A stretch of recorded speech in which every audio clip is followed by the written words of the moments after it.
Hello, আসসালামু আলাইকুম। শখের খামার ফরিদপুর ইউটিউব চ্যানেল থেকে ছোট্ট একটা শর্ট ভিডিও নিয়ে চলে আসলাম।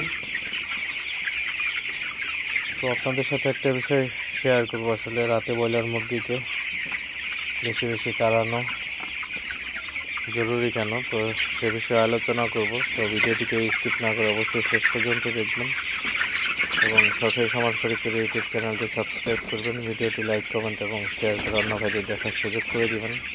তো ভিডিওটি শুরু করা যাক।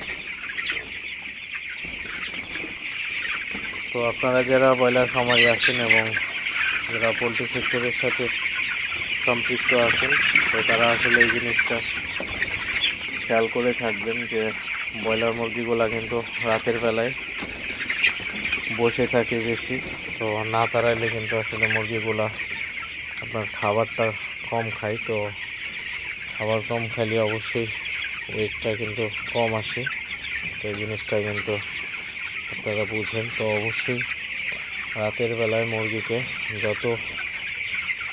যতটা সম্ভব বেশি বেশি তাড়ানোর চেষ্টা করবেন, কারণ ব্রয়লার মুরগি যত বেশি তাড়াবেন এবং ওজনটা কিন্তু তত বেশি আসবে। আর রাতের বেলা আপনার ঠান্ডা থাকে এবং রাতের বেলা কিন্তু আপনার তাপমাত্রা কিন্তু বেশি হয় না। তো রাতের বেলার খাবারটাই কিন্তু আপনার ওজনটা কিন্তু আসলে বেশি আসে। অর্থাৎ রাতের বেলা যদি আপনি ঠিকঠাক মতো তাড়াইতে পারেন, সেক্ষেত্রে কিন্তু খাবারটা খুবই ভালো খাবে এবং ওজনটা কিন্তু খুবই ভালো আসবে। তো দিনের বেলায় প্রচুর পরিমাণে গরম থাকে। তো দিনের বেলায় যেহেতু খাবারটা আমি বন্ধ রাখি, সেক্ষেত্রে অবশ্যই রাতের বেলায় আপনার মুরগিগুলোকে ভালোভাবে তাড়াই দিতে হবে। ভালোভাবে তাড়াই না দিলে আসলে মুরগিগুলা খাবারটা আসলে কম খাইলে কিন্তু ওয়েটটা কম আসবে। তো এটা আপনারা অবশ্যই খেয়াল রাখবেন।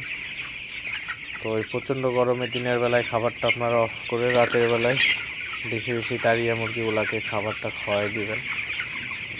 তো রাতের বেলার খাবারটাই কিন্তু আসলে ওজনটা খুবই বেশি আসে। তো আপনারা যারা নতুন উদ্যোক্তা আছেন এবং যারা নতুন শুরু করতে চাচ্ছেন, তো এই জিনিসগুলো অবশ্যই খেয়াল রাখবেন। এবং যারা পুরাতন খামারি আছেন, অবশ্যই যারা আসলে ভালো জানেন আসলে কখন কী করতে হয়। আসলে এই পোলট্রি সেক্টর এমন একটা প্রজেক্ট, আসলে যারা এর সাথে আপনি সম্পৃক্ত আছেন, তো আস্তে আস্তে কিন্তু আসলে আপনারা এর সাথে থাকতে থাকতে কিন্তু অলরেডি আপনার একটা নলেজ চলে আসে আসলে এই সম্পর্কে।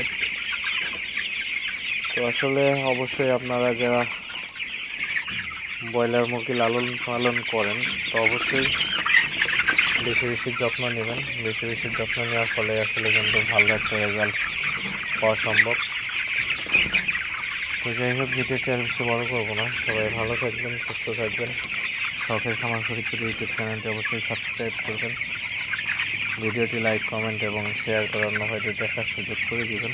তো দেখা হবে না কোনো নতুন ভিডিওতে নতুন কোনো তথ্য নিয়ে। আসসালামু আলাইকুম।